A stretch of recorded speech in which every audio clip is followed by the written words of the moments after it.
Bonjour. La liberté de parole en France est-elle toute relative?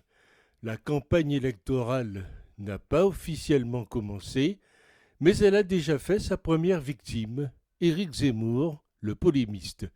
Il venait de battre un record d'audience, sacrée coïncidence.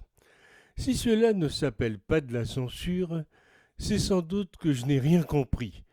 Monsieur Macron, candidat non déclaré à sa succession, est en campagne depuis quelques mois, au travers de ses nombreux déplacements et interventions télévisées, sous le couvert de la présidence, et le CSA n'y trouve rien à redire. Anne Hidalgo, on la voit partout.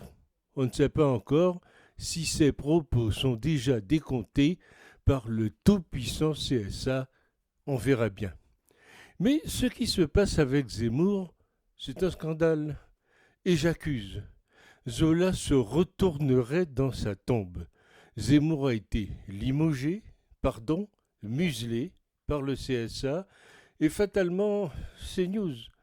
Non pas parce qu'il utilise un espace médiatique en guise de propagande personnelle pour une future candidature non déclarée à la présidence de la République, mais parce qu'il est Éric Zemmour, ennemi éclairé du politiquement correct, parce qu'il n'aboie pas avec la meute, parce qu'il dénonce ce qui ne va pas dans ce pays, parce qu'il promeut un certain patriotisme envers une France qui se délite et perd de sa superbe, parce qu'il fustige l'afflux exagéré de l'immigration, la montée de l'islamisme politique et dévoyé des préceptes véritables d'un islam modéré et pacifique.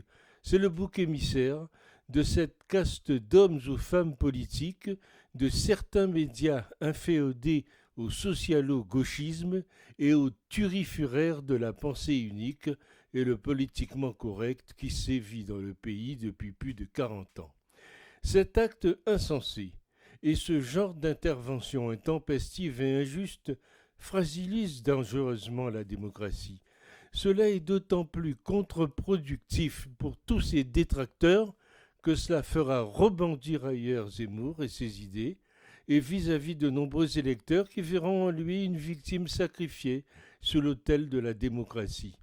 Le CSA et indirectement CNews lui rendent service, c'est le type même du bouc émissaire. Un choix sous la contrainte, selon les termes du communiqué de la maison. Est-ce vraiment un choix? La décision du CSA, comptabiliser le temps de parole, est scandaleuse tout en étant illégale. Il n'est pas encore officiellement candidat. Le public serait bien inspiré d'alerter l'autorité de la présence inadmissible de certains porte-paroles sur le service public, faisceau de la gauche et du pouvoir en place. Sur la base de la jurisprudence Zemmour, ils doivent être suspendus d'antenne ou leur temps de parole doit être décompté de celui de la gauche ou de la REM. N'oubliez pas de mettre en demeure le CSA d'exécuter immédiatement votre requête sous peine de devoir s'expliquer de son non-exécution devant le juge administratif. Le CSA détourne l'article 42.1 de la loi 86-1067 du 30 septembre 1986 pour empêcher un journaliste de s'exprimer. Si Éric Zemmour conteste devant le tribunal administratif de Paris la décision du CSA, il gagnera devant ce qui est devenu un parti politique. Ici, on coupe la parole de Zemmour avant qu'il ne se déclare, et c'est ça qui ne va pas. Ça ne plaît pas à la gauche que Zemmour lui mette le nez dans les conséquences de ses choix. Ça ne sent pas bien bon tout ça. Hier, 11h30, émission de Morandini avec un invité du Parti communiste, un invité du Parti socialiste, un porte-parole LAREM et un politologue qui n'arrête pas de débiner M. Zemmour, à vomir, car c'est bien sûr il n'était pas là pour répondre. Acteur du débat politique, a-t-on dit? On ne connaissait pas cette classification entraînant le décompte du temps de parole. Combien de journalistes sont des acteurs du débat politique dont le temps de parole n'a jamais été décompté? Aucun. Je ne suis pas un pro-Zemmour, Mais je dis que lorsqu'on fait des inégalités, voire des injustices pareilles, il n'y a plus de démocratie. Je ne partage pas vos opinions, monsieur Zemmour, mais je me battrai pour que vous puissiez les exprimer.